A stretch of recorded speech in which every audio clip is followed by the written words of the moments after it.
It's 1:30. I'd like to call the meeting of the Traffic and Transportation Commission for December 17, 2012 to order. Roll call. Commissioner Witcher? Yes, sir. Commissioner Littlefield? Here, sir. Commissioner Newton? Here, sir. Commissioner Hale? Here, sir. Commissioner Schuline? Here. Commissioner Jenkins? Here. Commissioner George? Here. Commissioner Yonkel? Here. Okay, the roll show that all are here. First item of business, item 2A, the election of officers for 2013. That's the chairman and the vice chairman. Do I have a motion concerning the chairman spot? I move that Commissioner Kula be the chair. Okay, we have a motion from Commissioner Witcher that Commissioner Kula will be the chair for 2013. Do I have a second? Second. We have a second from Commissioner Schuline. Do you have any talk on this item? Okay, may I have your votes, please? Okay, item is approved. Okay, now we need to have a motion concerning the vice chairman for 2013. I move to nominate Commissioner Witcher, vice chair for 2013. We have a motion from Commissioner Littlefield to nominate Commissioner Witcher for vice chairman. Do I have a second? Seconded. We have a second from Commissioner Newton. Do we have any discussion on this item? Okay, we have a motion from Commissioner Littlefield to have Commissioner Witcher be the vice chairman, seconded by Commissioner Newton. May I have your votes, please? Okay, item is approved. Item 2B, approval of the minutes of the November 19th, 2012 meeting. Can I have a motion concerning those minutes, please? I move that the minutes be approved as submitted. We have a motion from Commissioner Witcher to approve the minutes as submitted. Do I have a second? I second. We have a second from Commissioner Jenkins to approve the minutes of the November 19th meeting. Do we have any talk on this item? Okay, we have a motion from Commissioner Witcher to approve the minutes of the November 19th, 2012 meeting, seconded by Commissioner Jenkins. May I have your votes, please?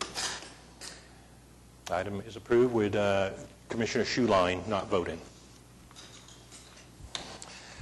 Item 3, the report on license, taxi, and record service. That's a quarterly report that will be presented in January of 2013.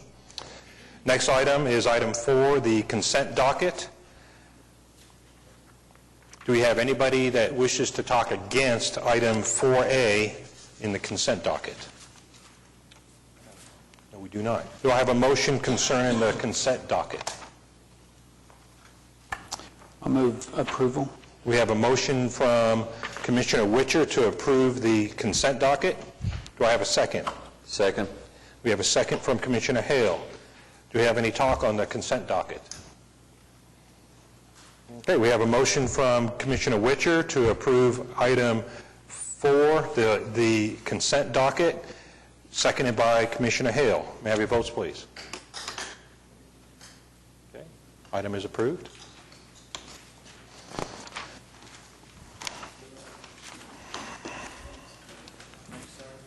Yes, sir, thank you. Okay, we go on now to item 5A. The applicant, Roberto Carlos Espazar, 4502 North MacArthur Boulevard, apartment 149, War Acres, Oklahoma, 73122, to consider an application for a certificate of public convenience and necessity from Roberto Carlos Espazar, doing business as Amigo Taxi, to operate 100 vehicles in taxi service. Do we have anybody here to talk on this item? Roger Andrews, I believe. If I could have your name and your address, and please Mr. limit Chairman, your talk to 5 minutes. Commissioners, Roger Andrews, President of Yellow Cab Company, 107 Northwest 14th, Oklahoma City. My concern is that the ordinance indicates that you're supposed to have a color scheme that is distinguishable from other cab companies, and it's my understanding that this yellow color scheme is going to be very similar to ours. We kind of came a little closer than we like with Thunder Cab, there's been quite a few instances of confusion and mistaken identity of cabs. Some people that don't, well, even people that ride cabs regularly, a lot of times they don't differentiate very well. They see a yellow and it's yellow, things of that nature. So that's my concern, is that they need to have a color scheme that's distinguishable from the other cab companies. Sir, if you could wait just a second. Sure. Isn't your yellow more this kind of yellow compared to what's that showing? It's yellow is yellow, especially at nighttime. I mean, it's very hard to distinguish the different shades. I mean, there are a lot of colors on the color scheme. They could have white with any kind of other markings on it. So I just find it kind of interesting that they would choose yellow. I think they're trying to. We've had that color for many years. Our name is Yellow Cab. All across the country, that name is tied in with that color. Okay. And I just feel like they're going to try and piggyback onto. So even if it's not the same yellow, your concern is just yellow? Absolutely. Okay. Thank you very much for your time, sir. Okay, may I have the staff input, please? All right, you've got our comments before you. We're recommending approval of the application for a certificate of public inconvenience and necessity as submitted. Okay, thank you very much. Do we have a motion concerning item 5A?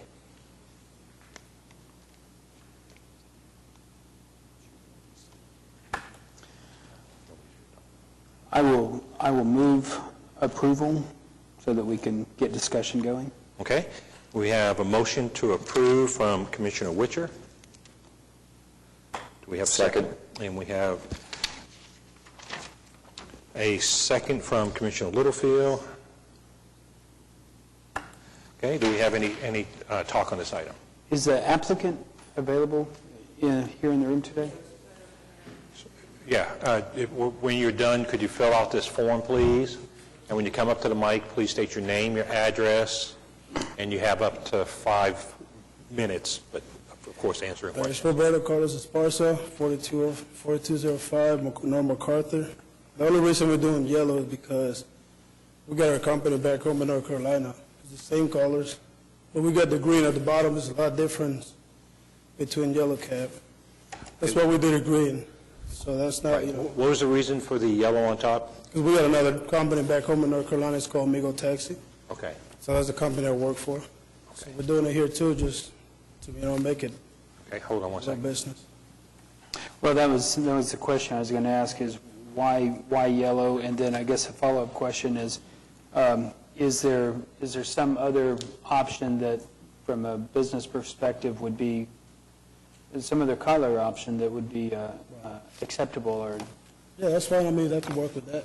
Change a little bit on the collar, no problem. That'll be all right. Okay, well, I think that to deal with the concerns that have already been expressed, we'd have to be looking at something that's not a variation of yellow, and I do understand on the one hand, a very light cream yellow may seem decidedly different, but the only thing that we can approve is yellow, and so 5 years from now, your yellow might be a lot closer to another It is a lot company. different, though. I understand. I don't know that we get to control what yellow you use in the future. I would think it's whatever's in the photo color, and like this one here is a cream yellow, it looks like. Yeah, I got pictures on my iPad you can look at. Sorry? They're a lot different. They're big, a big difference between the other color and my colors. That's why I went with this color, because I knew there was a big difference. You could be able to, see the difference between one color and the other color. So. Okay. Is police staff able to have the specific colors on hand when they're doing inspections and addressing complaints?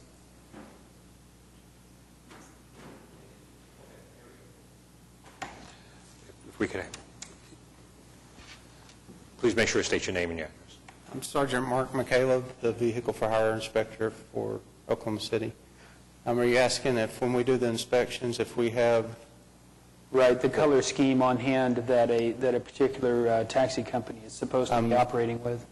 All we have is after they are approved, whatever's in their initial application. Most of them up to this point have included a photograph with the application, and that's what I have, as long as they don't. So if 5 years from now, Mr. Esparza came with a different yellow, you'd know that and Yeah. you could address it then in an inspection process? Yes. Okay, thank you. Okay, does anybody else have any questions for the applicant? I'm not sure if I understood, but did you say that you're a part of another company that also Yeah, uses this color? Yeah, they use that same color back home in North Carolina. I don't work for them no more. I kind of took it off from there and moved it here. Yeah, but I did work for them for 4 years. You know, I used to drive taxi there for them, and, you know, we took off that. He told me that the owner of the company, you know, gave me the idea, why don't you move to another state and try to put it out there and see how it goes. I mean, it's been successful back home. It's got 117 cabs, so they had no problems. And the same thing happened. They had another yellow cab, so we went with a different color, you know, 2 different colors, 2 different yellows, so I don't see a big difference, you know. You can tell the difference on the colors. Same thing in North Carolina. So actually, you would have 3 cabs with a different variation of yellow.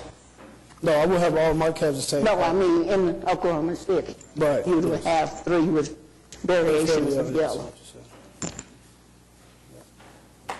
What percentage would be the dark green? I'm not sure about the percentage, but it is a little dark. What elements are painted the dark green? Yeah, how far does it come up? Oh, it goes from the bottom of the door. There's a big stripe all around it. Probably about a third of Thank you.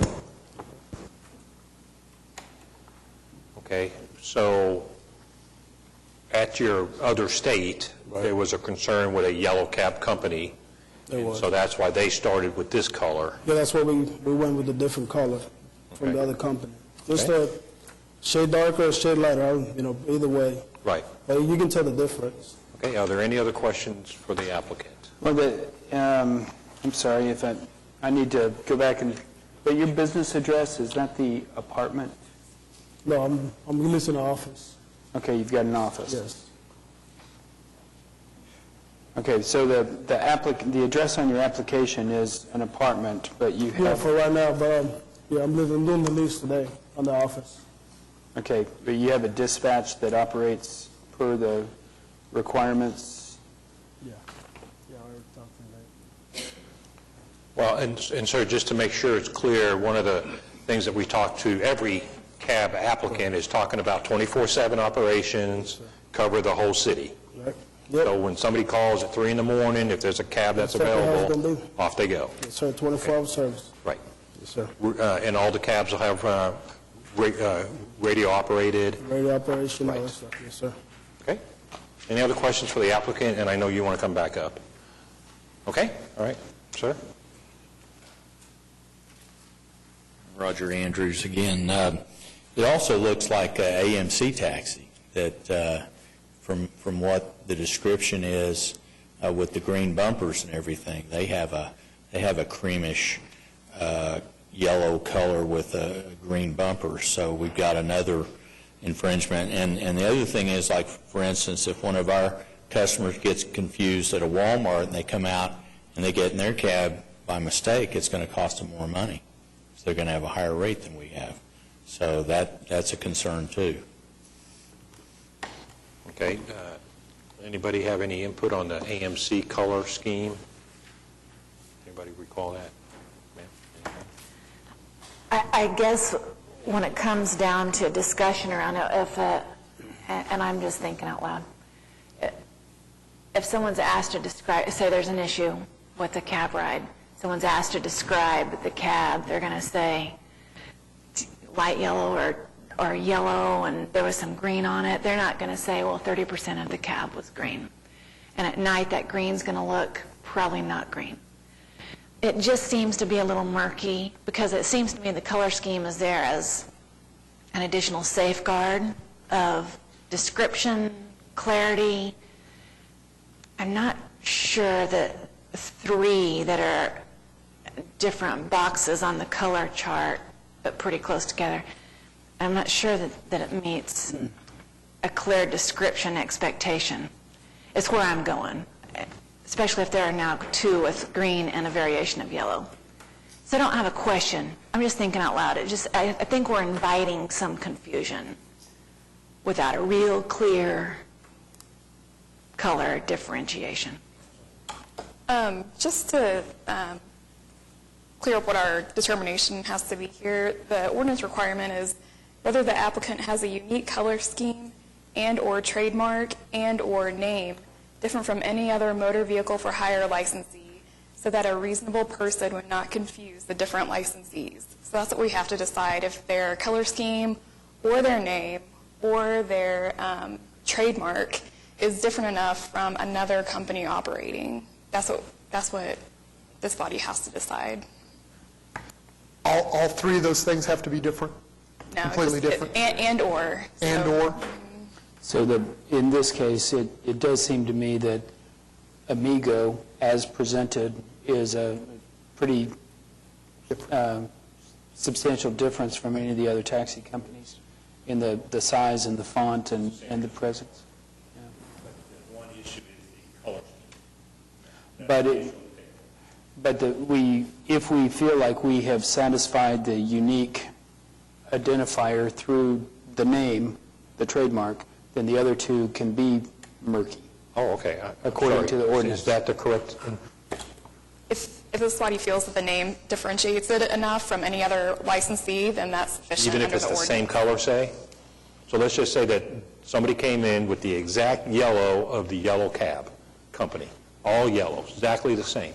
But their trademark and their name was very clearly different. This body would have... yeah. That would be sufficient by code. Well, this body would have to decide if a reasonable person would be confused by the same color scheme but a different name. Right. It's a fact determination that this body would have to make. Well, and that's where we're at right now. And by saying and/or, does that mean all three have to be clearly identified? No. Or as long as one is? If one is clearly different and the commissioners feel that Amigo versus AMC makes it different enough that a reasonable person wouldn't confuse the two, then that's sufficient under the ordinance. Okay. My concern is if I see the cab from the front, there's not a logo or anything for me to see to distinguish it from another cab company. I would have to see it from the side or from the back. I'm just wondering if there's an easy way to change the color scheme for this particular cab. I don't think I have a problem with identifying colors, but when you get into looking at the various shades, I feel that it would be a little difficult for the average person to determine which cab company it is. Okay. Ma'am, did you want to say something? In the picture provided, one of the vehicles you can see Amigo on there pretty easily, the one where there's a person standing. You don't really see any naming or logo. I mean, even showing it all is why the difference in the treatment of the name. Because on the one where Amigo is shown, that's pretty evident that it's Amigo. Yeah, the car in the middle was just getting painted. Was just getting painted. No letters, no nothing on it. The other ones are ready.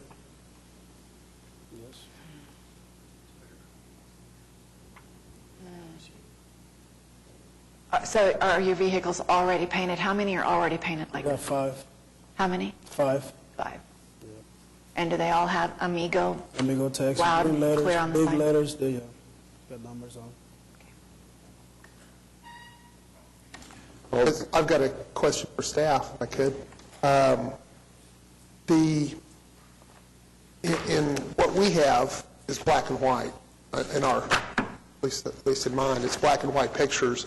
You guys have looked at them and studied, gone over the colors, and in fact, in your in your description, it says cream and dark green. It doesn't even say that it's yellow. I mean, is it closer to cream? Is there a big difference between the yellow cab yellow and his yellow? I mean, is it odd, unmistakable? Well, the only description that they provide is the written description, which just reads yellow. There's no manufacturer's code number or anything for the particular hue or type of or intensity for the yellow. So we work with the information provided as best as we can. But on your photograph, it says the photographs above taken by staff show, oh, okay, AMC, sorry. So this is the competitions? Well, that's just an example of another cab color that's currently operating that has, that's using a somewhat similar color scheme. They're using the dark green below, but theirs is more of like a creamy type yellow, for the lack of a better term. I got you.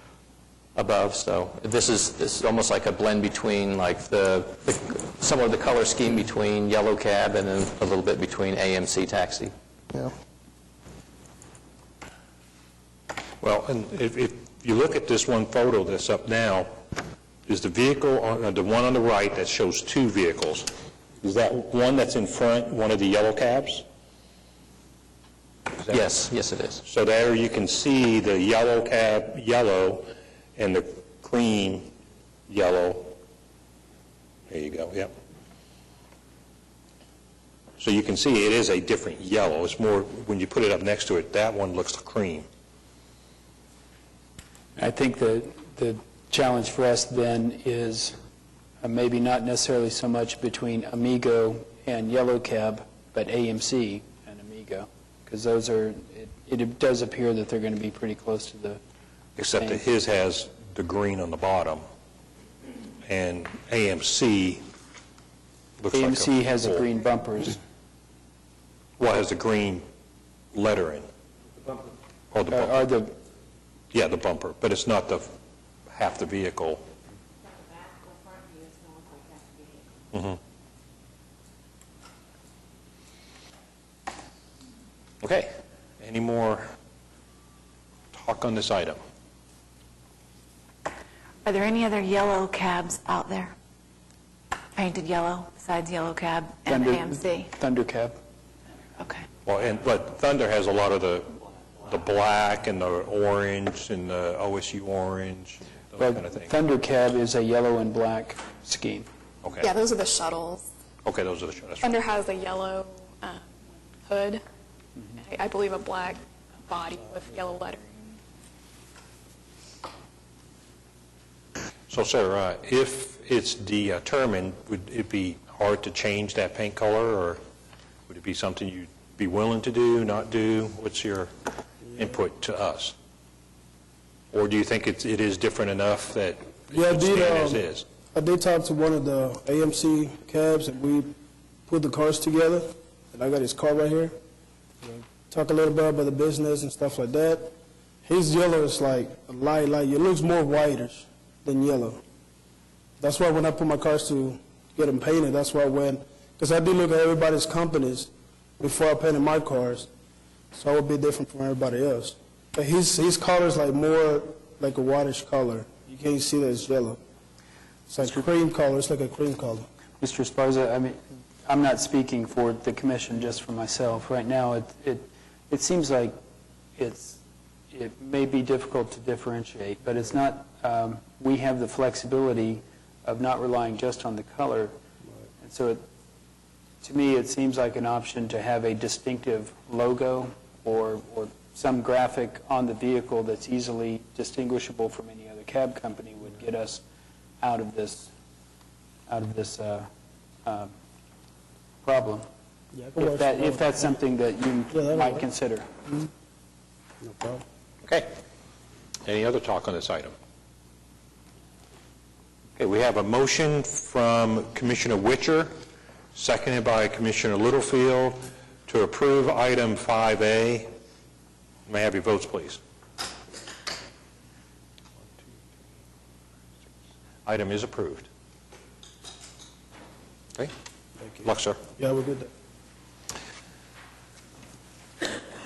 Item 5B, Irma Wise, 8024 Northwest 79th Terrace, Oklahoma City, Oklahoma, 73132, to consider a request to change the speed limit on West Wilshire Boulevard between North Council Road and North County Line Road from 45 miles per hour to 35 miles per hour. Do you have anybody here to speak on this issue?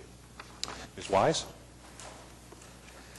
When you get up to the microphone, please state your name, your address, and you have up to 5 minutes to talk. Okay. I'm Irma Wise. I live at 8024 Northwest 79th Terrace. Our home backs up to Wilshire. First of all, I'd like to thank you for the opportunity to address this problem. Our bedroom is going to be almost in the street when they get it widened. And it really, it bothers me that we're going to be that close to the street. And a lot of the homes along there have the same problem. There's a lot of construction in that area and new homes being built all the time. It's really hard to get out onto Wilshire when they're going so fast. If you try to get out early or late afternoon, it can be a problem. And also a lot of school buses stop along there because of all the homes that are built there.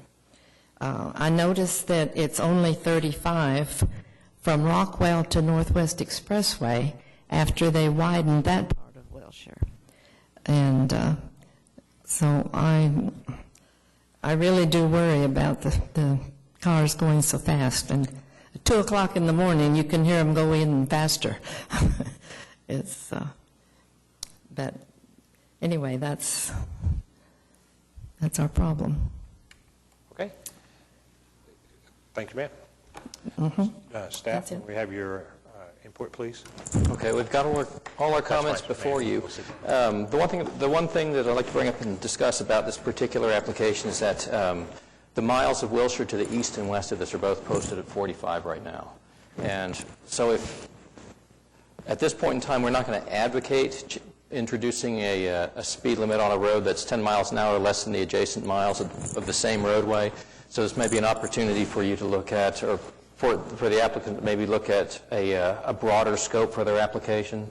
I don't believe that once it's widened to 4 lanes, that 35 will be it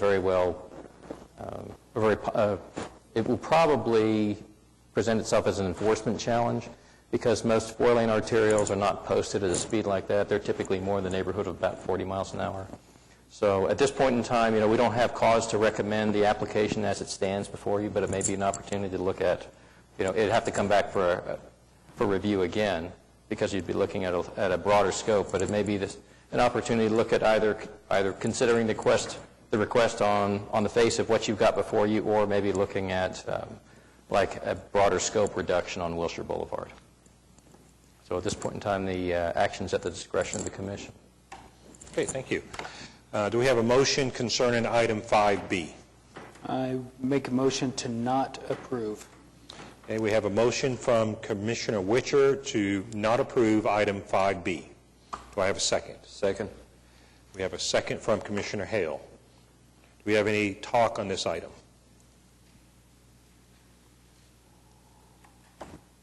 The 5 collisions along here, it says they're not related to intersections. Do we know what they are related to? The summaries that we get from the Department of Public Safety will have a little bit of information, but they are very summarized. I mean, they don't provide the level of detail that you would need in order to determine whether or not someone was, what might have been the cause. I mean, it could have been related to an animal, or it could have been a single vehicle, a run off the road type thing. There's almost any number of things. It could have been a road hazard that might have been involved. Okay. I know that all the commissioners can read this as well as I can, but the 85th percentile currently is 49 miles per hour. So I think that to go down to 35 or even 40 is going to be really out of character for what drivers are accustomed to, and I don't think we'll do any good by reducing the speed limit here. Okay, any other talk on this item? A question for the applicant. Ms. Wise, quick question for you. Ma'am, if you could come back up. Thank you. Thank you. Is your concern more about what's going to happen when a widening is complete or about what is currently happening? When the widening is complete. It's going to put our homes awfully close to the street. Okay. Then a question for staff. When widening occurs, I just don't have the experience on this, is speed evaluated at that point as part of the city's widening efforts, or does that have to be reintroduced by an applicant? Would it stay 45 just because it's going to stay 45? Well, unless the commission takes an action to make a change, typically the speed limit goes unadjusted. Now, there are times when you can have like a high-speed road. There's an application that's later on in your staff report, but there's a former state highway, it used to be State Highway 92, which is out on Cemetery Road, and that roadway has got a short section that's where the speed's reduced from 55 down to 45, and the reason why it's gone to 45 is because a portion of Cemetery Road south of 10th Street is curbed, and the state won't post it. You know, there's AASHTO guidelines that we use that basically indicate to designers that you do not post a road higher than 45 miles an hour if it's curbed. So there are a number of things that could change. I mean, if the posted limit on Wilshire right now is 50 and the roadway section was going to be curbed, it would it would naturally lend itself to being reduced to at least 45. So in this particular case, the current 45 mile an hour speed limit would still be appropriate even with a curbed section. Okay. All right. Thank you. Stuart, in one of the photographs, there's a deceleration lane as you're about to go on to Michael Court. And so when the road is widened, it won't be any wider than the width of that deceleration lane. Is that a good assumption? Unless there's a center turn lane included in the project, no.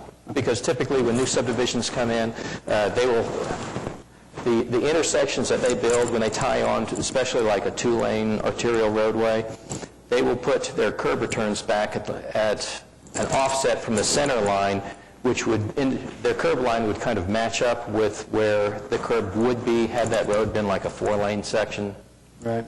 So in the photographs that are up on the screen right now, we can get an indication of how much closer the street will be by virtue of the deceleration lane on the top of the slide. The street won't be any closer than where that existing curb is. And then, yeah. And right, then, that's correct. And then in the photo below, there's where the curb dies into the grass. That'll define the northern edge of the street curb there. Ordinarily, yes. Okay. And I believe it's so in this case. Okay. Any other talk on this item? Okay, we have a motion from Commissioner Witcher to disapprove item 5B, seconded by Commissioner Hale. Can I have your votes, please? Okay, item is disapproved. Okay, item 5C, Marilyn Thompson, 2728 Northwest 57th Street, Oklahoma City, Oklahoma, 73112. Consider a request to establish all-way stop control at the intersection of North Ross Avenue at Northwest 57th Street. Do we have anybody speak on this one? Ms. Thompson. May I have your name, your address, and you have up to 5 minutes to talk. My name is Marilyn Thompson, and I own the property at 2728 Northwest 57th Street. I reside with my husband at 2724 Northwest 57th Street, which is the property immediately to the east of 2728. Both properties are in Fairdale, Belle Isle, and Riviera Neighborhood Association. That vicinity is right around Northwest Expressway, right after Junior's, and Villa, and Northwest 67th near 62nd at Ross Park, and Ross Avenue ends our neighborhood association. So our neighborhood association is there's 550 homes approximately in our association. We have young, old, who live and reside in that association. We have a lot of pedestrian traffic with young children who want to walk their pets, and older seniors who are retired and want to walk their pets and so on. There's a lot of foot traffic, even though we don't have sidewalks. When I circulated this petition, I had the wonderful occasion to meet the private property owner of an apartment house that is at the intersection of Ross and 57th Street. His name is Mr. T. Worku, W-O-R-K-U. When I called Mr. Worku and informed him I'd like to meet with him, he immediately came and met me outside of his apartment complex. What my petition doesn't show you all is what Mr. Worku informed me of and what I knew had occurred at his property. That property is residential. There's about 6 apartments in that apartment complex. It has been crashed into at least twice by traffic on Ross going right through the intersection on 57th and hitting into the building. One of his tenants who was on the first floor of his apartment complex was in fact in the building when it was crashed into. If you look at the photographs that were taken of the apartment complex, you will see beautiful rock and then you'll see bricks. Well, there was a reason for it. It was wrecked into. Okay, so whenever I talked to Mr. Worku, I determined, he asked me well, first of all, he informed me that he is willing to do anything to help our neighborhood association. Even though his apartment complex isn't technically within the parameters of our association by its bylaws as they currently exist. The other point I'd like to make to you all is Mr. Worku is interested in lighting. He's interested in making the appearance of the front of his apartment building more updated and current. And I believe by signing the petition for a 4-way stop, he agreed for a 4-way stop control for his renters who are leaving that parking lot to have notice of the other stop signs for the other streets involved. Since I got notice of this here, I constantly email Mr. Worku and keep him current of the status. It's my understanding that his company, Mega Day Properties, is in a construction business as well as residential property business, okay? So they have 2 business activities that they're engaged in. I'm a volunteer from our neighborhood association. We're nonprofit. We're doing this for the good of the community, for the city of Oklahoma City, and we don't have sidewalks in our neighborhood. So the traffic control is one way to ensure the safety of pedestrian traffic in the whole area. Even in the west part of 57th Street that's outside of our neighborhood, where Dr. Hammock, a dentist, the Highland Professional Building, and there's mixed use in heavy commercial with mixed small apartment residences there. In getting the petition, I also had the occasion to talk to some of the commercial property owners on the west side of 57th. They want to figure out a way to join our neighborhood association to partner up with us so that their properties will look prettier, we can do lighting, and they also are interested in controlling the speed limit and traffic down 57th Street. Ma'am, if I could ask you to start summarizing, please. You've reached your time limit. Oh, I'm sorry. No, that's fine, thank you.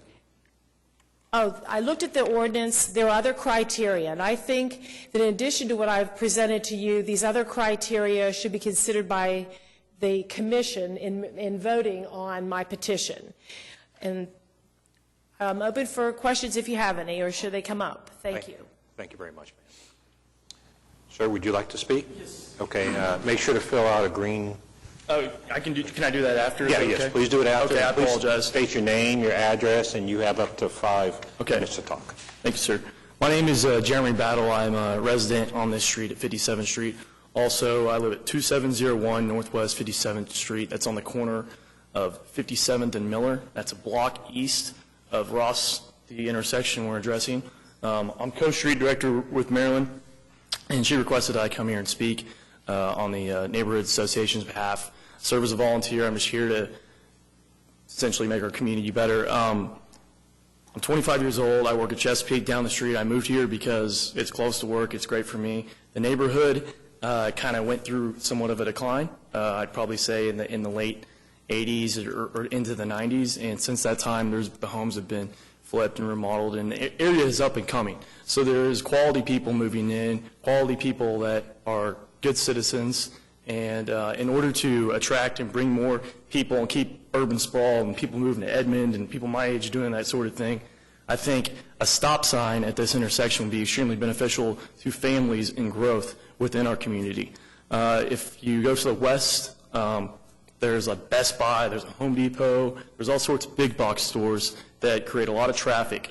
And people who are heading north towards 63rd and May, I'm sure a lot of you are familiar with that intersection, there is a lot of traffic that gets built up. And our street, unfortunately, suffers a lot of the people turning into 57th heading east. They cut up north on Ross and they zoom around traffic. I mean, it's like game day traffic in Norman to the west of us almost every day during the weekday. I'm sure some of you are familiar with that. I am myself. That's where I went to school. What I'm saying is that, I'm just requesting your approval of this item because it's good for the community overall. Our neighborhood association is 100% on board. I'm giving my time. I took away from work just to come here and share this issue with you. I'm passionate about it because it's important to us. In the item block, it's requesting a three-way stop. We really need a four-way because if you're coming out of the apartment complex going northbound, you're going to have a stop sign there because those people are just going to pull out of there and cause the other three ways to not yield to. So it's just important to us as residents to help our neighborhood make it better, improve property value, and ultimately attract more people, especially my age, into the city we try to rebuild, re-urbanize, and clean things up. So, like I said, to the west of Ross, I can't emphasize it more, it's very commercial. So having a stop sign here is going to create a border. It's going to create even an opportunity for us on the corner there to maybe put up a neighborhood sign that says, "Welcome to our neighborhood," to emphasize this is a neighborhood. There's kids playing on the street. This is not a parking lot for businesses. So that's basically my point, and I hope you guys consider it. And if you have any questions, let me know. Thank you. All right, thank you very much. Yes, ma'am. And once you're done, ma'am, if you could fill out one of the forms, and if I could have your name, your address, and you have up to 5 minutes to talk. Hi, I'm Shannon Wells. I live at 2732 Northwest 57th, and I'm neighbors with the co-directors. And they're the professionals. I'm the grandma speaking. I'm just going to be the neighbor. So I'm going to speak at that position. I'm just the mom, that's the grandma that stays at home, so I'm going to speak as that part. The mom in me, the grandma in me, sees the traffic zooming up and down the street. I'm the old lady who sits on the porch at night to read. The traffic that comes down 57th that has changed in the 12 years that I've lived there has just been astronomical. The bar, when it went in, Nancy's, some of you probably know it as the off-track betting bar, but now it's Nancy's Lighthouse, it's karaoke.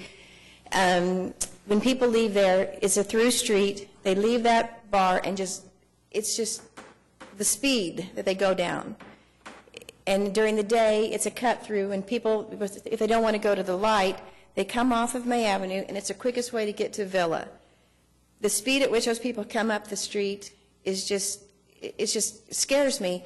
There's a lady who lives across the street with 2 single children. We have a double driveway. What we did is we put our cars at the end of the driveway to block it so her daughter could learn to ride her bike on our driveway. That's just sad. And there's a couple across the street who has a 3-year-old. They can't let, there's just no way. I wouldn't let my grandchildren, when they come, we keep them in the backyard just solely because of the speed. And I am cranky, and that makes me angry when I can't back out of my driveway because of the cars zooming by. So to me, it's a great safety issue, besides an inconvenience, because of the speed of the traffic. So to me, I'm asking you to look at this and to slow it down, or come and sit on my porch with me and watch this traffic come by. I mean, I'm sure none of you would want you'd want to grow up and let your children play or be out in the front yard without people zooming by, or without the anger that I have when I scream, "Slow down." So I just would want to add that to the professionals' viewpoint, of the mother's viewpoint, that it's just, to me, it's just a huge safety issue. Thank you. Thank you, ma'am. Ma'am? If you could get the form and fill that out, please. Okay, anybody else wanted to speak on this item? Sir, may I have your staff input? Okay, you've got our comments before you. I'll just point out a few things. You notice that the traffic volume we counted on Northwest 57th Street was 925 vehicles per day. We have 308 on Ross Avenue. The observed 85th percentile speed on, it was not collected from Ross because Ross tees into 57th Street. The 85th percentile speed which we collected from eastbound traffic on, which would be leaving May Avenue headed towards Miller, was 26 miles per hour. The intersection currently doesn't meet the volume warrants for consideration of a three-way, which would be all-way stop at this particular intersection. The city's current standard calls for 1,875 vehicles per day passing through the intersection. This one's running right at 1,233, which is about two-thirds of the minimum prescribed threshold volume. One thing, there was a lot of discussion about, stopping putting stop control on the driveway. That's nothing that the city can do because that is a driveway and we don't install regulatory controls on something like that. So anything posted at the intersection, if it was approved for all-way stop, would just be, a stop on the approach at Ross and then 2 on 57th Street. Based on what we observed and the traffic volumes and traffic patterns in the area, and the appropriate form of traffic control for the intersection, if anything, would be a yield sign that was on Ross at 57th Street. With respect to other traffic controls in the area, that one block to the east over at Miller Avenue, that intersection is always stop controlled. Okay, thank you. Do I have a motion concerning item 5C? To encourage discussion, I move to approve. Okay, we have a motion from Commissioner Littlefield to approve item 5C. Second. Okay, we have a second from Commissioner George. Do we have any talk on this item? This is a complicated little intersection here. And what we're used to looking at are applications for stop signs in residential neighborhoods to control speed. And I think what we're looking at here, to be more clear, is once again a condition instead of necessarily speed. I visited the site one morning late last week. I visited the site one afternoon late last week, and I visited the site Friday evening going into dark. When the corridor between May Avenue and Ross is a higher density residential, there's office, there's some commercial mixed in there. There's not really anything that depicts R1 single family. When you travel east from Ross on 57th Street, you almost immediately enter into R1 single family. When you, did I say Ross or 57th? I meant 57th Street. Ross traveling southbound to Northwest 57th Street is narrow and uncurbed. And you have the illusion when you're headed southbound that it just keeps on going. And it does not. It keeps on going into the wall of an apartment building. It's not necessarily a question of whether or not to approve the stop signs, but to find a way to address all four situations. It's my opinion that a yield sign will definitely bring attention to the folks on Ross trying to enter onto 57th Street, but it's the folks traveling eastbound and westbound on 57th Street that are confused. They just keep going. I parked on the southwest corner on Ross at 57th, and within maybe 4 or 5 minutes of trying to adjust my vehicle to meet with these folks, cars were just coming from all three directions. Almost got hit because the road is narrow and the traffic, nobody has a clue what turn to take, etc. It feeds traffic off of May Avenue, I think, at much higher rates during the day. I don't think it's an even number of a calm flow of traffic. It has a really busy time. I'm under the impression that approval of a three-way stop here, all-way stop, and having the private property owner and the neighborhood association working together to erect signage for folks leaving that apartment complex, whether they be one-time visitors, plumbers, whoever, that they are made aware of the condition, that the other folks have to stop. The other thing that I think that would be really helpful, regardless of where we decide today, is southbound on Ross somewhere, an informational sign that makes it clear that there's a T intersection ahead, that you can't just go flying through an apartment complex and get somewhere. So I hope there's some good discussion on this where we can come up with a solution for these folks that addresses all 4 points. Thank you. Okay, does anybody else have any other talk on this item? I think that the putting some control into the traffic coming out of the apartment building, it is up to that property owner. I can't speak for the commission in recommending this, but it seems the property owner could take some steps to, paint yellow lines and put a speed bump on their property to prevent folks from driving into their building. But going the other direction on 57th Street, the numbers don't justify the stop control. There's 85th percentile at 1 mile over the speed limit is pretty calm traffic. Yes, ma'am, do you have an input about that? Pardon me? Do you have an input off of his comment? Yes, I do. Okay, go ahead. I would like to say one thing. Speed bump for that parking lot, it's in the private property, too small of a parking lot. It's only 6 units. The other thing about, with the traffic control, when they did this study, I didn't know the day that they installed it, but I saw the gentleman when he was removing the traffic control for the speed and the numbers.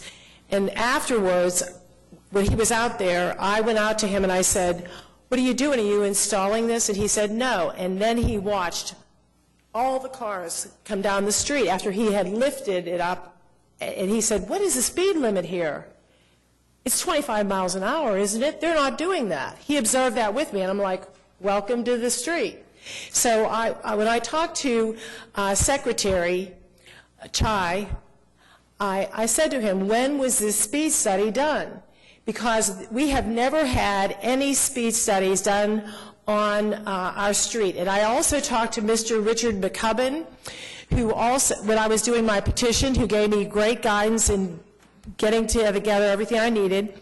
And Richard suggested that you put up the speed limit monitor. You are traveling as X amount of miles per hour to help people realize what they're doing. And he informed me there was only one available to in the city of Oklahoma City. So that is a separate issue from the issue of the traffic control in this area. I also wanted to address the issue of who would buy the sign, if the commission deems that relevant. I am certain that Jeremy Battle and I will donate the money to our neighborhood association to buy the sign to be installed at the apartment complex, because it is for the safety of those residents, even though they're not members of our neighborhood association. It also shows goodwill to that property owner.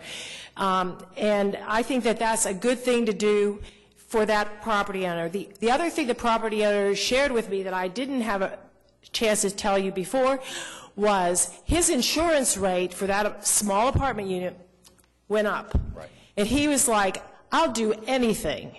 This is costing me more money because of this whole situation, the whole mix in that unique area."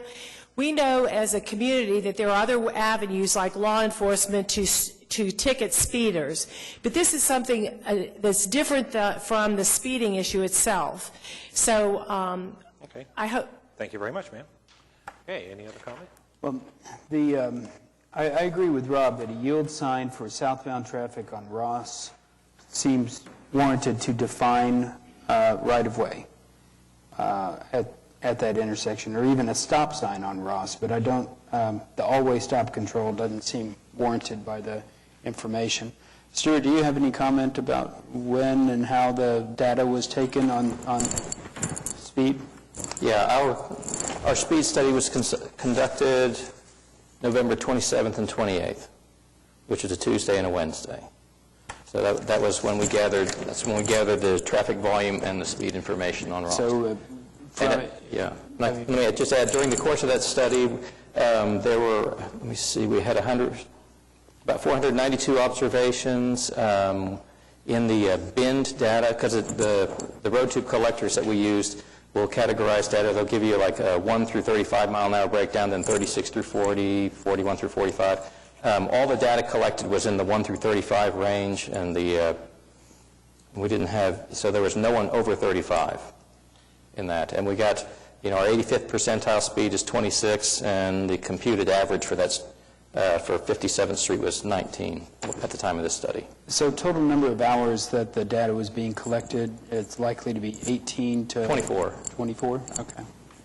24 hours. And also, excuse me.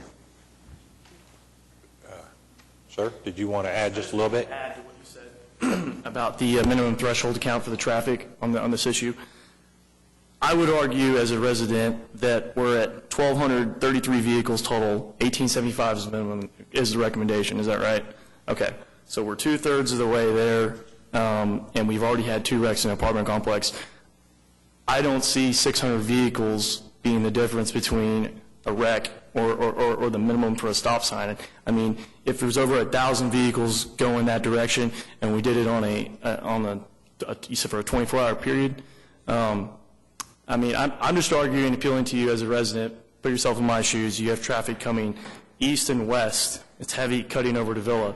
And it's not traffic, it's not local traffic, it's bypass. Essentially, we're a detour route, an unofficial detour route. So I'm just appealing to you. It's a unique situation, as Commissioner Littlefield said, and I'm just asking you to consider our circumstances as being a unique intersection, not your normal four-way stop sign.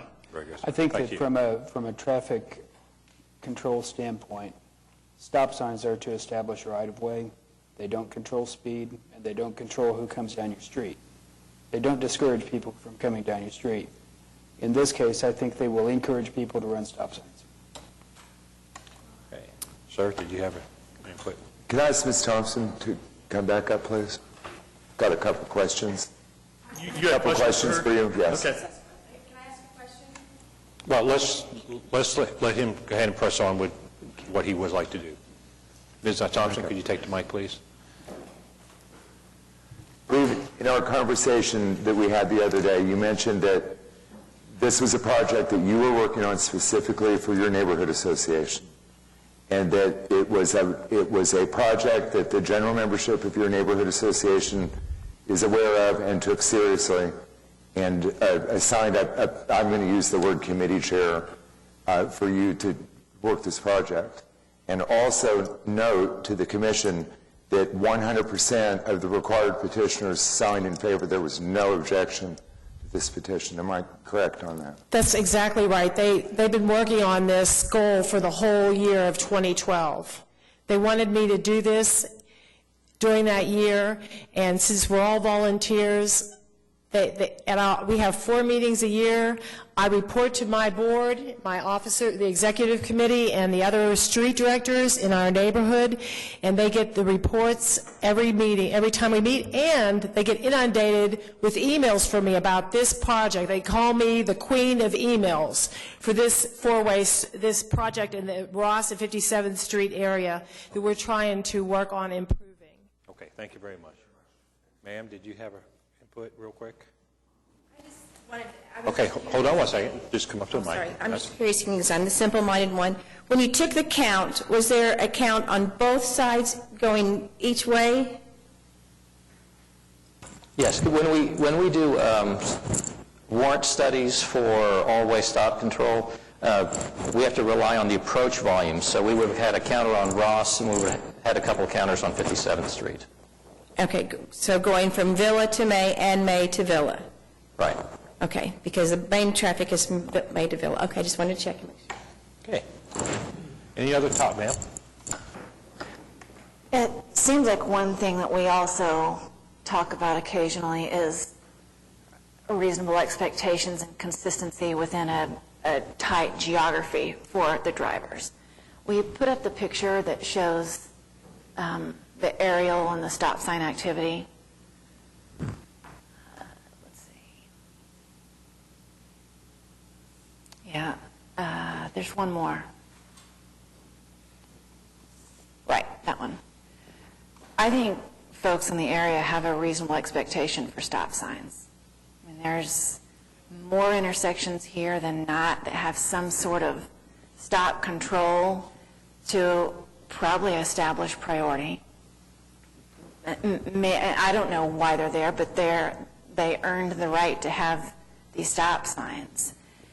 It just doesn't seem out of line to protect this intersection with stop signs. There is an expectation because of existing signage that you're going to stop at these in this area. So I think that's something that we should also consider here. Okay. Thank you, ma'am. Anybody else wish to talk on this item? This is just, and it's a point that I've made before on other stop sign issues. The fact that there are stop signs all over the neighborhood and they're requesting more indicates that they haven't worked. Well, you have 32 petitioners, people signing, who live there and observe it, and that's meaningful to me. I mean, but I appreciate your point of view, and we have to have a place to start with the standards, but I don't know that by saying they're asking for more says the other ones don't work. It might say the other ones are working well and they'd like more of them. Maybe I'm crazy, but... Okay. Any other talk on this item? Yeah, I totally agree that this is a impassioned people, and this is a great spot to put a stop sign, for sure. Okay. Any other talk on this item? Okay, we have a motion from Commissioner Littlefield, seconded by Commissioner George, to approve item 5C. Can I have your votes, please? 6. Item is approved. Merry Christmas. We thank you so much. Did you get the count, ma'am? Can I just Yeah. thank you in behalf of the Neighborhood Association? I'm going to be so pleased to be the email queen today to tell them that we now have safety in place for the little kiddos on our street and the old and young, so that our neighborhood can stay a vibrant part of Oklahoma City. Yes, ma'am. We And thank you. Just a point to just clarify, you're going to work with the apartment building to possibly consider putting in some notification that they need to wait for the other three stop signs. Exactly. And then, Mr. Child, like he was talking about, maybe some indication of a T coming up on Ross there to say, hey, you need to worry about that. Well, the application that stop we've now. approved is always stop control, so there's probably no reason for additional signage. Or maybe not, or a stop up ahead. Yeah, stop ahead maybe now would be better if there's now that there's a stop sign going to be there, maybe a stop ahead, and then they'll know that they can't go straight. That would be southbound on Ross. Correct, sir. Yeah, yeah. There's no need for a T because now Correct. stop, but now notify of a stop. Stop ahead. Okay. That'll be wonderful, because I got a signature for the people on Ross and 58th area, and they're like, they're zipping by there, and that'll be perfect solution. Yes, Thank ma'am. you very much. You're welcome. I'd like to suggest real quick that the apartment manager who owns the apartment complex put in something, another sign in addition facing the traffic going out to Ross saying no outlet. No what? No outlet? No outlet, to identify to people that that's not any way to go through, there's no way to turn Okay. around there. Just something to identify that truly is a dead end, don't go. I'll tell him that. I'll write him That an would be- email. If you're already putting one up, it would be just as easy to put a second one up to tell the people on the other side, don't go here because there's no way to go through. Right. I thank you so much. Okay, thank you very much. And just one item. Now, state law prescribes that people entering roadways, public roadways from driveways and private streets have to yield to whoever is already on other traffic on the other streets. So people coming out of the driveway will never have the right-of-way at the intersection, as would the people that are on 57th Street I see. or Ross. So that's why it could never be treated truly like a four-way stop. It'd just be a three-way. So yield to the other traffic. Yeah, basically wait until everybody else is gone. For the apartment? For the apartments, yes. Okay. Stuart, All right. I have a question for you on that. The apartment owner could put a stop sign, though, on his driveway if he wanted to, right? It's not against the law or the rules. I mean, he could put his own private stop sign. Yeah, he could, but if someone was involved in a collision coming out of the driveway, they would be at fault. Because they have to yield to everyone, the people that are already in the public ways, which would be 57th Street or on Ross. I follow what you're saying. It would be clearer for the apartment people if they knew that instead. Right. Well, yeah, the point But is... they can't be cited for running it. If they're the first at the intersection, they do not have the right of passage from the other cars that would be or there at a stop sign or coming up right after them. They don't have a right to enter the intersection before any of the other stop signs. So let's say somebody's going on Ross and wants to turn one way, and they're coming out, wants to turn the same way. They won't, even though they may have been there first, they have to yield to the stop signs. I get it. So it's not a four-way stop that's going to be created there. It's still a three-way with a private drive. So maybe if you could, when you figure out what you might want to say or do, work with Mr. Chai on some wording to make sure it's appropriate. Okay, his office has been very helpful with me. All right, thank you. In the past. We appreciate your time. Thank you. Yes, ma'am. Okay, item 5D, Timothy W. Johnson, P.E., Johnson & Associates, Inc., 100 East Sheridan Drive, Suite 200, Oklahoma City, Oklahoma, 73104, to consider a request for a signalized mid-block pedestrian crossing on North Shortell Avenue, approximately 176 feet north of Northwest 60th Street. Do we have somebody who wishes to talk on it? Mr. Johnson, sir?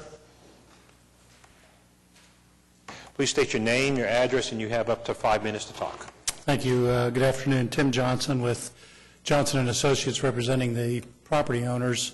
My address is 1 East Sheridan, Suite 200, Oklahoma City, Oklahoma. As your documentation in front of you describes, we're attempting to get an approval for a high-intensity activated crosswalk in a mid-block situation. This has been an ongoing discussion with city staff, Public Works, and the committee that's been put together with regard to ADA access. Over the last several years, the Chesapeake Energy Corporation has acquired all the properties you see on this drawing from Classen to the railroad tracks to the east, 63rd Street south to 58th Street. All of those streets, with the exception of Shortell, have been vacated and are now private.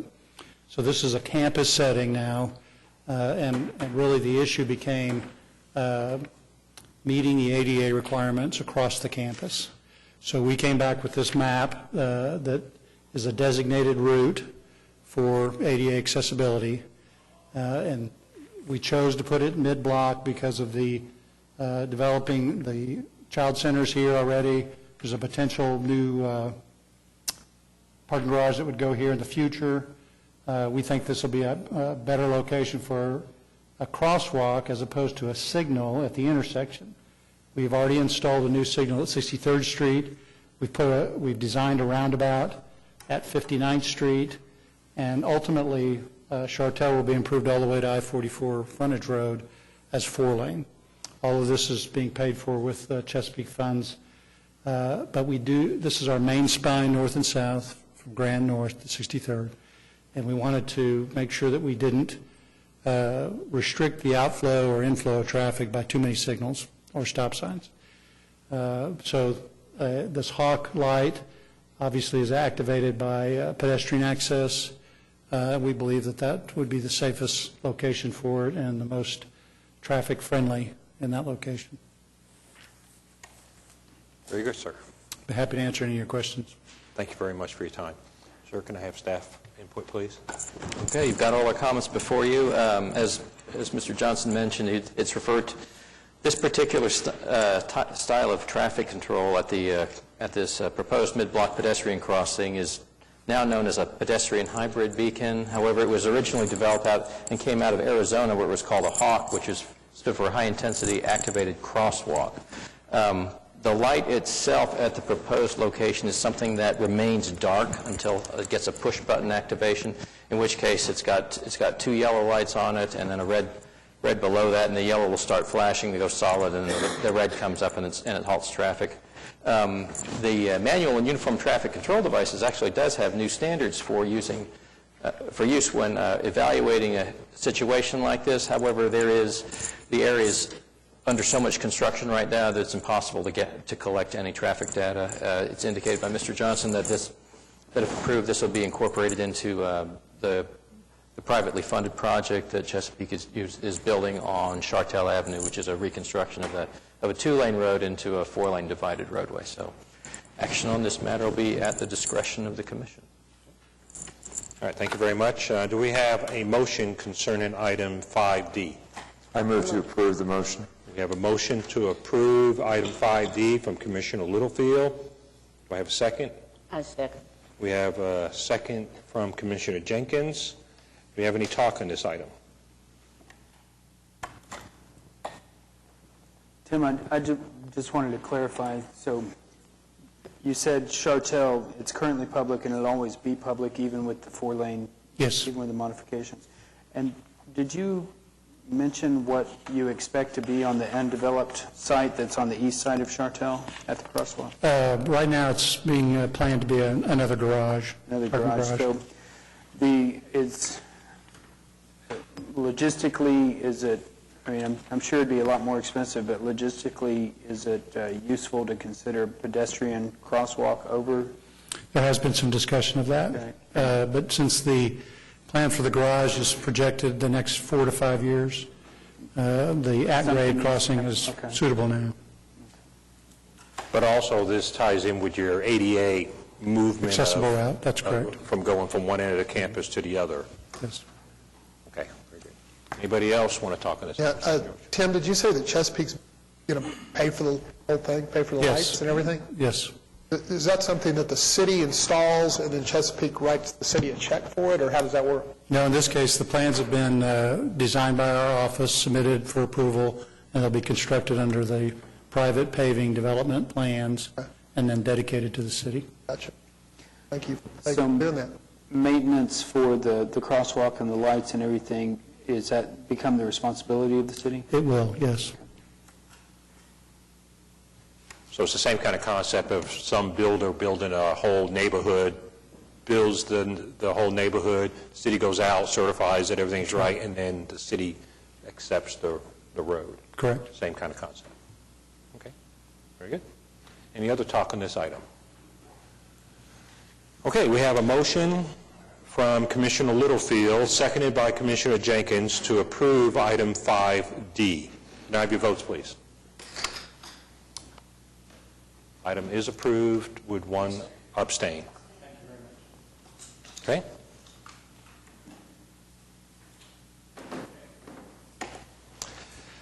We now have item 5E, and at this time, Commissioner Newton's going to remove himself from the horseshoe. Could you please make note of that? Okay, item 5E, the applicant is Jay Newton, 212 Stebbins, Yukon, Oklahoma, 73099. The request is the applicant is to consider a request to change the speed limit on North Cemetery Road between West Reno Avenue and Northwest 10th Street from 55 miles per hour to 45 miles per hour. Do we have anybody to talk on this item? No? Be me. Okay, please make sure to fill out a form when you're done, please, and may have your name, your address, and you have up to 5 minutes to talk. Jay Newton, 212 Stebbins, Yukon, Oklahoma, 73099. What made me write this letter to Mr. Chai was a really nice little accident that happened on Cemetery Road in the target area. It was a 4-car pileup, and it was very likely speed-related. My wife and I tend to call this kind of a spectator sport because we can see this intersection and this road out of our back window. We can hear the accidents happen. We can see them happen. We can see the lights. We can hear the emergency vehicles. It just seems like it's a bit fast through here, considering the traffic and the businesses, residences, new developments, things like that, churches especially, along the stretch. If you'll notice on some of the diagrams, especially the map with the speed limits on it, you'll see that most of the roads around this area are actually 45. This one stretch is kind of an anomaly. It used to be part of a highway. It's the north part of the highway. And as you can see around Check Hall, and you can see Reno, and just pretty much everywhere around is 45 or 40, a little bit less. As Mr. Chai also indicated earlier, there is a very short stretch at the north end of this that is 45 because it's curbed. But people approaching the light, going too fast, they'll bump into cars in front of them. Lots of traffic through here. There's housing developments south of here, lots of them. Their only way to get to I-40, down this road. And they typically do go down this road at a very rapid pace. What you see there at 55 as the 85th percentile is not probably reflective of what the real speed is, because up until you get to the light, people go much faster. So putting it a little bit slower might ease some burden for people pulling out of churches, businesses, trying to get out without causing any accidents, especially the Settlers Ridge complex, the one stop sign there north of the 55. If you look, it's almost impossible to turn left out of there in the morning. It might assist them in making their left-hand turns if traffic were a little bit slower, that they could get in there, had a little bit more distance to make a decision. But that's pretty much it. I'm just asking for the council to have a look at, commission to have a look at this and say, is it worth slowing it down at this point? Eventually, it probably will have to be slowed down, but is it worth it now? And can it be enforced? Thank you. Thank you very much. Sir, may I have staff input? All right, you've got all our comments before you. As you noted, our measured 85th percentile speed on this road is 55. It's posted 55. Probably the biggest thing in considering this particular speed limit request is the fact that in time this area there have been several applications going to the Planning Commission which are increasing some of the urban development in the area. There's several housing additions. There was one deferred at the last Planning Commission meeting. Most of those additions are going in the vicinity of Reno Avenue and Cemetery Road. Cemetery Road, once upon a time, was State Highway 92. It is no longer. The only state highway in the area is State Highway 4, which is a couple miles to the east. Both of those roads, had 55-mile-an-hour speed limits. This particular street, as urbanization increases, will ultimately come down in speed. I mean, it's probably likely that at some point in time when it's widened, it'll be widened with a curb and gutter section, which would inherently drive its speed limit reduction down to at least 45. At this point in time, I guess the speed limit reduction on this road would be somewhat of a proactive approach towards managing speed. It may present itself as a challenge for drivers to adapt to the new lower speed until the area builds up around it, and they get the sense that, or most drivers get the sense that they'll need to kind of travel at a lower rate because there are more driveways and more intersecting streets. So really, action at this point in time on the request is at the discretion of the commission. All right, thank you very much. Do I have a motion concerning item 5E? I'll move to approve the reduction in speed, and really, I'm surprised that you didn't come out further with it, really, to like Southwest 15th. If you look at Check Hall and Mustang, I mean, they keep the 45 all the way out to 15th or 44 or 29th Street, and okay, so why? I mean, I'm just kind of curious why you didn't go all the way. Hold on a second, please. Hold on a second. Let's just go with the motion first. Okay, please. So we have a motion from Commissioner George to approve item 5E. Do we have a second? Second. Okay, we have a second from Commissioner Littlefield. And Commissioner George, you may now talk on that. It's baby steps more than anything else. Too many changes through here. The traffic moves quickly. People are used to it being a highway. Right. If we change too much too quickly, we're going to have more trouble enforcing it. If we take a stretch at a time, we can get a little bit more compliance as people, especially if we have warning signs up, say, hey, you're going down to 45 now. It's going to make it easier for people to digest this. It is going to be a large change. In the mornings, my wife has to travel this to pick her coworker up as she goes south, and the traffic moves quickly. 55 is not representative of the speed limit, or the speed through there. It's normally 65. But if we take each stretch as we develop outwards, I think it will be more acceptable to the tenants, the residents along those areas. I would like to do more. I just thought that this was the best for today. Okay. Somebody over here? Is this patrolled by Oklahoma City? Yes. Okay. It's not Yukon. I don't believe so. I haven't been out there in years, but it would be Oklahoma City limits. It would be Oklahoma, yeah, it's in our city limits. Got a question for staff. There's mention about development applications that have been approved at planning, ones that are pending approval at planning for residential projects.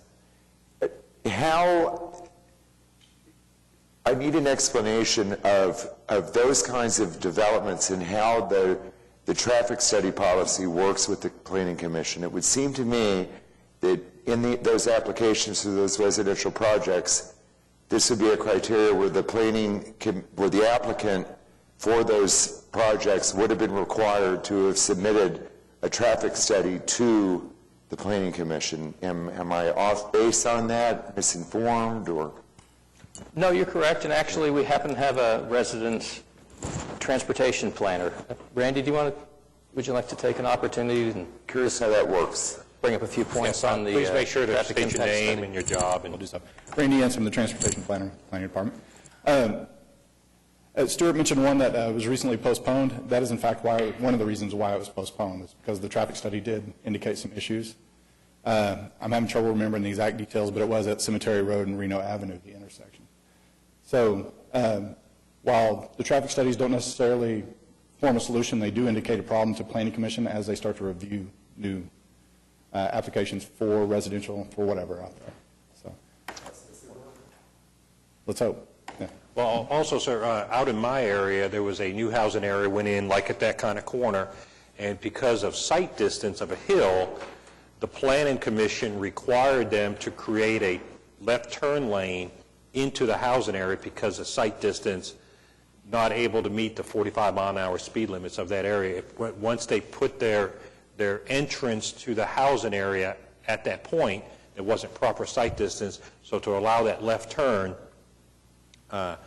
they made the builder build a center lane left turn into the housing area based upon input from the Planning Commission, et cetera. Right, and I think I'll add one more point. When we get applications that are circulated that we receive from the Planning Department regarding new housing additions, we will typically, depending on whether or not we're able to locate the streets by themselves, like if someone's proposing a new subdivision and one of the entrances is directly across the street from an existing road, it gives us a great point to go out and check. But if not, we'll have them mark locations, and we'll go out there and do decision sight distance checks based on the posted speed limit when we're looking at these things. There are times when we've had additions that have come through that you couldn't find any location across their entire frontage. They may have over 1,000 feet of frontage where you wouldn't be able to pass decision sight distance criteria based on the posted limit. And so there have been applications that have come forth through planning that we've taken on presented here at the Commission in order to present them for speed limit reductions, in order to help facilitate development. I mean, like I said, it's a kind of a partnership type review process, but what's looked at with respect to new additions is not necessarily their impact on speed, but it's typically their impact on the level of service of the transportation network. I mean, because you can get to a point where you overload an intersection and you drop its level of service, which is a measurement of traffic control induced delay at an intersection, which increases as volumes go up.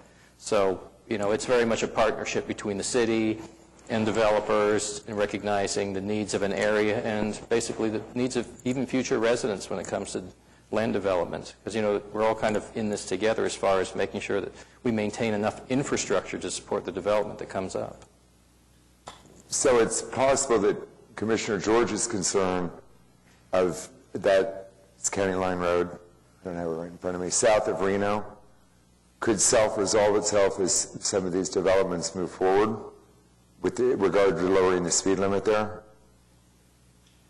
Make sense? To a degree, but the Commission would still be looking at speed limit reductions. Right. Okay. Thank you. Great. Okay. Anybody else have any items to talk about? Yes, sir. You have one more. Okay. Real quick. Another thing that I took into account, Jay Newton, 212 Stebbins, Yukon, Oklahoma, 73099. If you look over here on the right-hand side of the map, Check Hall that goes south from Reno, there's actually a traffic light at 15th Street there. If you look on Cemetery Road, there's no traffic light. The next possible stop is a stop sign north of Mustang. What I took into account when I asked for this was between traffic lights, where there would be a reasonable, you really don't want to try to get up to 55, 60 miles an hour between two traffic lights. You kind of want to be a little slower than that. But when you're on the highway, yeah, the full speed, that would be more appropriate. So that's the reason why I did not request anything further than that, is that if you look around at each one of those, and the 45s are typically between either stop signs or traffic lights. Yeah, and there is traffic lights, I guess, at 15th on like Mustang. Yes, there is. There is. There's at Mustang and Check Hall Road as well. Right. So, and that's the difference. There isn't one on Cemetery. There probably needs to be one because of the school location. Right. But again, baby steps. We have to take a little bit at a time. Gotcha. Okay, thanks. Okay, any other talk on this item?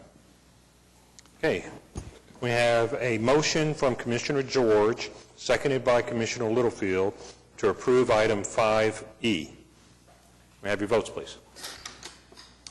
Item is approved. Okay.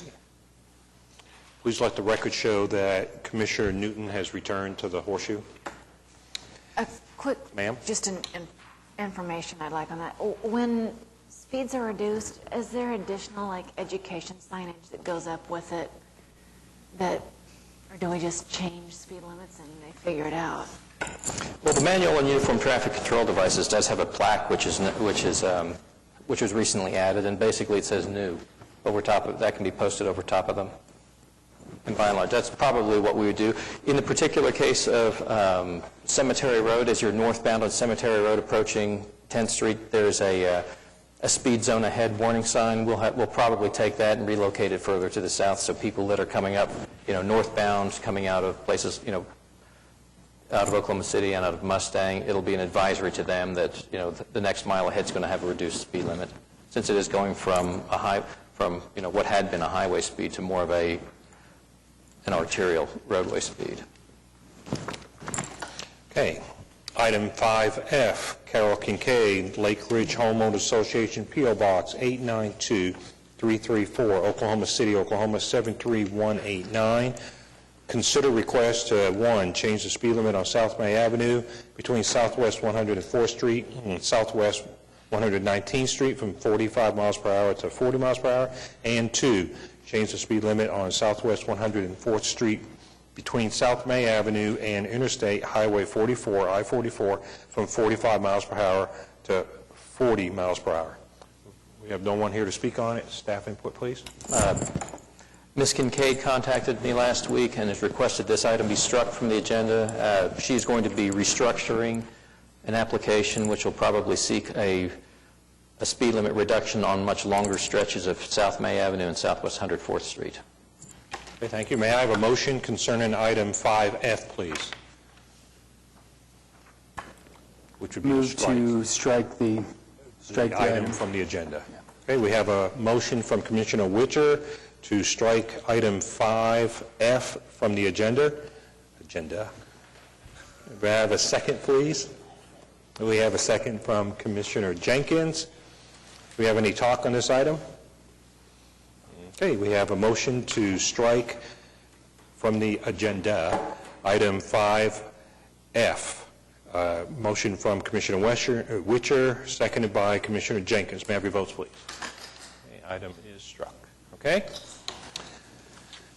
Comments from citizen. Anybody out there want to talk? Okay. Reports and other items. Item number F, we have a presentation from Randy Entz from the Planning Department concerning our bicycle plan. So he's going to get set up here with his presentation, and make sure when you get up there, name and what you do for us.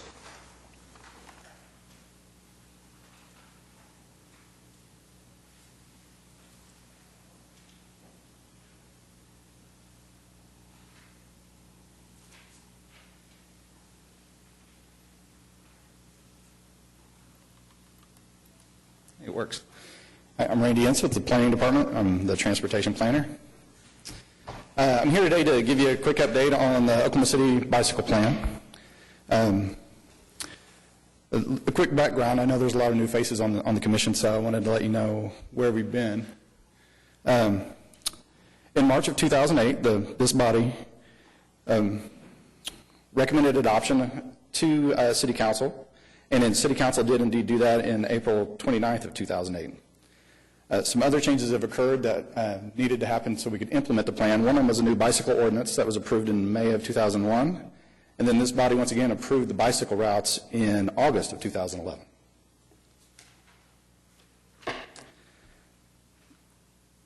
A little background, the plan had two focuses. One was providing the space to ride the lanes and the routes, and the other was improving safety and education of cyclists and drivers.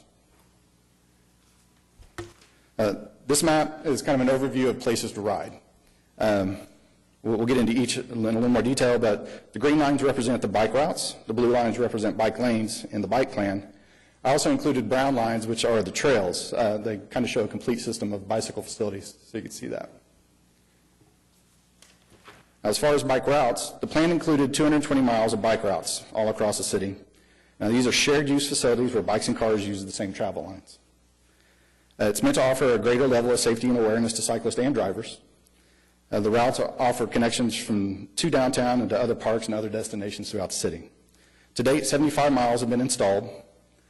The next 60 miles is projected to begin installation in spring of 2013. The solid lines on the map represent the 75 miles that have been installed. Bike lanes now, there's not many of them. It's the blue lines kind of focused in the downtown area. There's 17 miles of bike lanes included in the plan and in Project 180. To date, 9 miles have been installed, and like I said, it's in the very urban parts, mainly downtown. And then once again, I'm showing you the trails that are actually from the Oklahoma City Trails plans. 72 miles have been installed to date.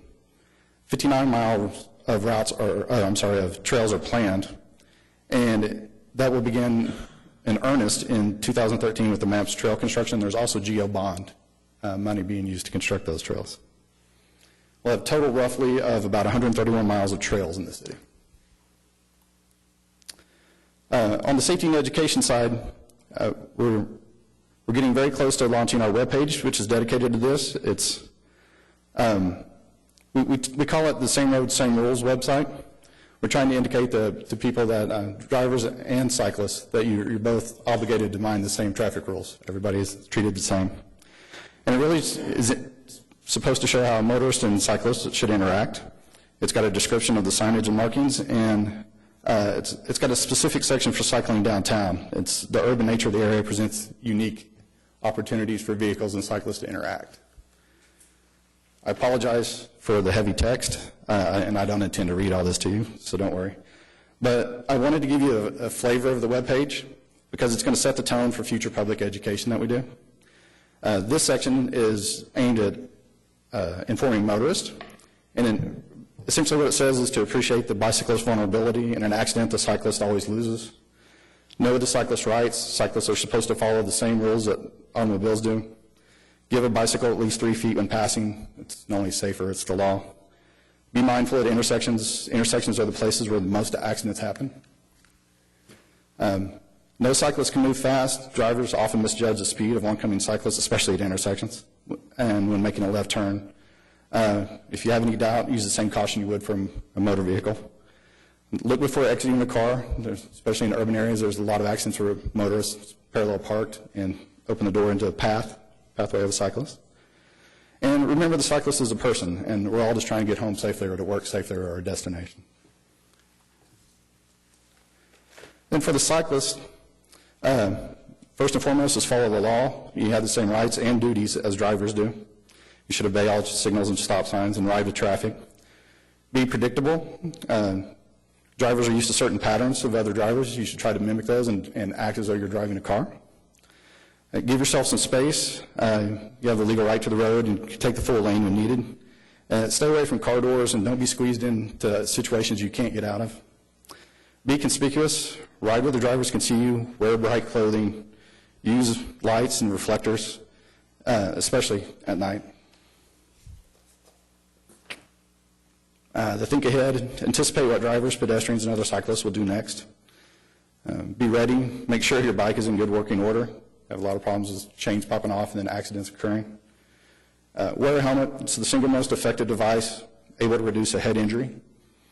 And then be courteous. Two bicyclists can ride side by side, but be courteous and get into a single file line if cars can't pass. And keep your cool more than anything. Road rage doesn't benefit anybody, and it just makes a bad situation worse.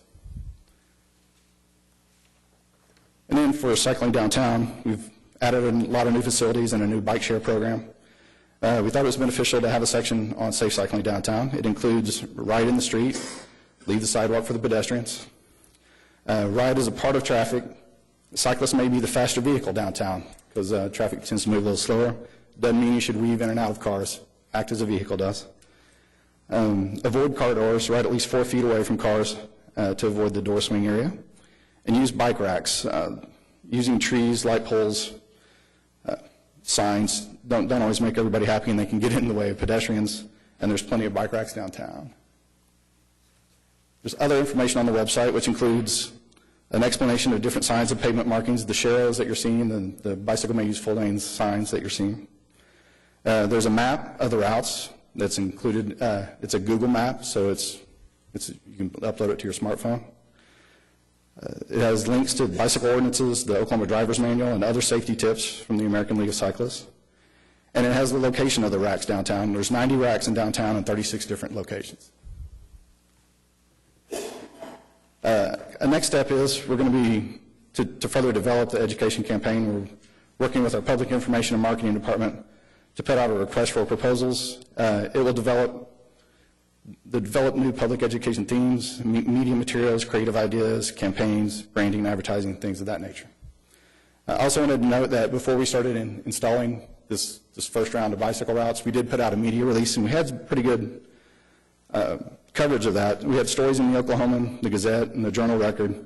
We also had a couple of neighborhood associations who chose to put it in their neighborhood newsletter, which I thought was kind of neat. And we had a story on the Telemundo news station. So I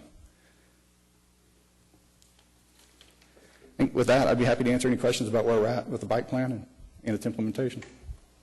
So where are we at with getting the word out about all this? I mean, like you just talked about there, that the RFP, but when are you thinking about it being put out? We want to get the webpage launched, and then as we get that RFP done, ideally we'd be able to do some stuff in the spring. What we want to do is point people to the website because that's where the most information is. Okay. Anybody else have any questions, ma'am? Will there be anything on the site that shows what a street legal cycle is, or a street legal? Because we see lots of not legal vehicles that are two-wheel, one-wheel. There is a reference to the ordinance, and the ordinance explains what is street legal. There's nothing specific on there that could be added. Pictures are always helpful. Okay. Those crazy things that look like skis on those are out there. Second question. What about age? I mean, 12-year-old on a bicycle. I mean, I'm just thinking out loud here. Is there anything around that with, how are we going to deal with that? All the facilities are designed with separate users' abilities in mind. A bike lane is somebody who's probably a little more cautious. A bike route is someone who's a little more adventurous. And trails are the ultimate safety because you're totally separated from traffic. And we will make recommendations on there about skill level, which would imply age. We could be more direct about the age. How is it enforceable? I mean, if a bike can be on the road and you can be 11 years old on your bike and the street says you can ride your bike here, what? But if you're held by the rule of the road, it just seems a little murky. I mean, what prevails there? The rule of the road or the rule of the bicyclist? Currently, to my knowledge, we don't have any ordinance that specifies what age can ride where. So we make recommendations that children should stay on the sidewalks, which we don't usually recommend anybody ride on the sidewalk but children. So Norman has a law where they tried to address it. They had a tough time doing it. They did it with wheel size. So, but it doesn't always work because certain kinds of bikes, especially the kind that fold up, have smaller wheels, so you come into conflict there. So. Okay. Anybody else have any questions or comments? So the RFP, what's the when would we expect the information, you say in the springtime, is that for the RFP to be answered, or is that to have a contract and have people actually putting stuff in the media? Hopefully, that would be to have somebody already under contract and have the beginnings of the stuff rolling out. Springtime is a big time for people to start writing, Bike to Work Day. There's other events that go on that we could start announcing our presence at those things. And that's our goal, is to be able to do that. It seems, with the way things go, it seems a little ambitious. It probably is. With the bicycle plan, your bicycle carriages that are down in Bricktown, are there laws that apply to them? The bike share program, all the same laws, is that the one are you referring to? No, which one are you talking about, bike share or the little pedicabs? Yeah, the little pedicabs. Okay, that's in our ordinance. Pedicabs are covered under the vehicle for hire ordinance. Okay, because I was just wondering, I was going to the game last week, and one just went straight through a red light. And I'm going, don't they have to stop too? I'm sure they They should. have to, yeah, they still have to abide by the rules of the road. The rules of the road are the rules of the road for everyone. It does happen, and we write tickets almost every Thunder game to pedicabs. Yeah. Just for that kind of reason? Yeah, running red lights or Running going red lights. alongside on the street. Oh, okay, very good. Well, is that something that we maybe need to mention to the pedicab operators? Well, yeah, because you give them a ticket, but I'm... Yeah, I mean, we're trying to, tell them where they can ride at within the law, and they're actually getting better than even last year, but there's getting to be so many more, and we have to re-educate them. But that's something that we've added more, that you're looking at adding more in to the ordinance on the pedicabs and stuff, because that was very minimal in the past, wasn't it? Well, I think we're talking about two different issues here. The pedicabs, as far as the rules of the road, those are covered under the motor vehicle, not the motor vehicle ordinance. As far as what the regulations are that for a vehicle for hire, those are separate, and those are in Chapter 56. Okay, thank you for explaining that. Okay, anything else on this side? Anything else for him? I do have a little. Yes, sir. There are certain bike lanes, and I'm thinking primarily Chartel going through Crown Heights, where I observe they are generally used by people walking and strollers. And is there anything in ordinance that says these are specifically for bicycles, or is this something that can be addressed in the public information? There's something in the ordinance that doesn't allow people to drive in them with an automobile. There's not something that prevents a pedestrian from using it. And in that neighborhood in particular, I don't think there's sidewalks along that street. That's correct. And I also don't know that there's that a bicyclist is violating anything by not using the bike lane. They're allowed to leave the bike lane to pass other cyclists, pedestrians, other debris, anything like that, so they're more than okay. Okay. Anybody else have any questions, ma'am? Thanks for your work on this. Thank you for your time. Yeah, a lot of work. We've been working on this for a while. All right, nothing else for him? Okay, we need to go ahead and go on to other reports. Commissioner Witcher, do you have anything? No, sir, nothing to report. Commissioner Littlefield? You'll all be grateful to know no. Nothing to say. We're moving on. Commissioner Newton? Nothing to report. Okay, Commissioner Hale? Nothing to report. Commissioner Schuline? Nothing, thank you, sir. Commissioner Jenkins? No. Commissioner George? Yeah, I had somebody called me the other day about that street where we put a stop sign up over kind of in that cobblestone area at Harvest. I can't remember the name of the street right now, but you were going to kind of up patrolling over there to try to see if there was, try to slow it down with you guys. I don't know if you had a chance to do that yet or not. They hadn't noticed anybody from the police department out there. I actually gave that to Captain Martin, and I can check with him and see. He was going to assign some more solo motorcycle officers to go up there, and I'll let you know. Thanks very much. Appreciate it. That'd be all. Okay. Commissioner Yonkel? No. Merry Christmas. Merry Christmas. Okay. I got two items. First one is more of a long-term, maybe next summer, spring, summer thing, but the vehicle for hire ordinance, the recommended changes from council and staff, that's getting close to being done. What we did in the past is when that product was getting finished, so 90, 95%, we identified a 3-person subcommittee from us to work with the council's office, the staff, and any other issues, to work those things and then report back to us of where things are going, and then that way we can provide input through you guys, and when it finally does come to us, it's a ready-to-go product. So by next January, I would ask for 3 people, so think about it, that would be willing to work on the vehicle for hire subcommittee, to work with council and the staff to look at the current ordinance, where they're at with some possible changes and some recommendations and updating, and then report back to us, and then therefore when it does come to us, it's good to go. So that's coming up, and if we could make a note to have that into January to kind of mention that. And then the second one, and this one's coming up quicker, is the wrecker service product. There's a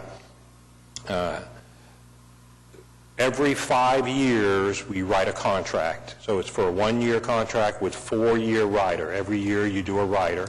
Since I've been on the Traffic Commission, it's just been, there's the 4 wrecker operators out there. They've been doing a good job. Everybody's saying it's great, and we give them another year.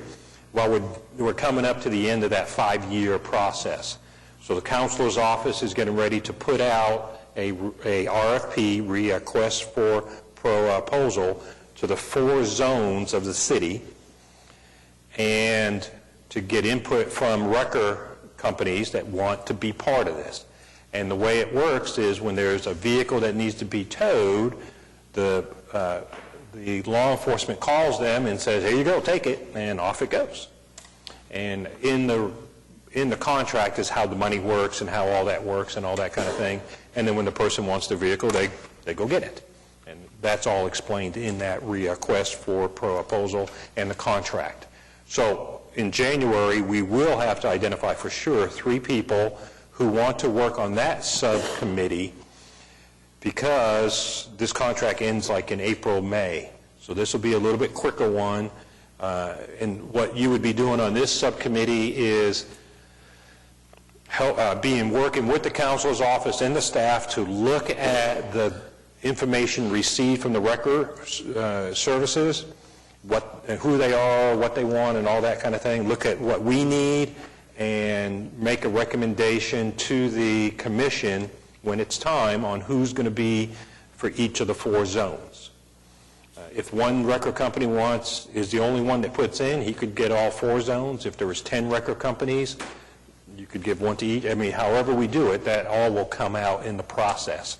So we'll need 3 people for a subcommittee for the wrecker service and 3 people for a subcommittee for the vehicle for hire service. And we'll put that onto the items to talk about next January. Okay? So think about it, what you would like to be part of. Okay?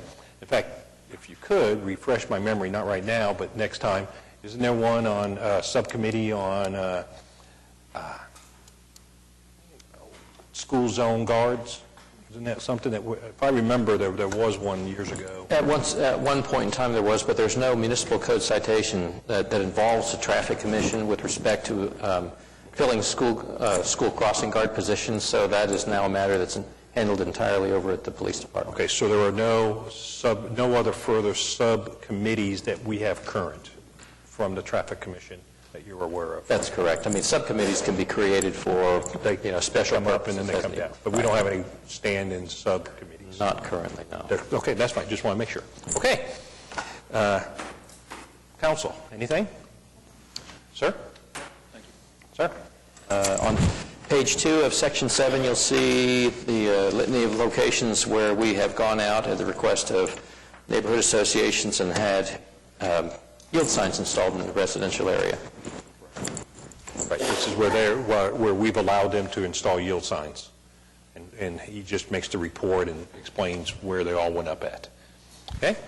Does anybody else have any other further comments? Okay? Can I have a motion to adjourn, please? I move that we adjourn. We have a motion from Commissioner Jenkins to adjourn. Seconded. Seconded by Commissioner Newton. And let's have a vote. And we're out of here. Thank you very much.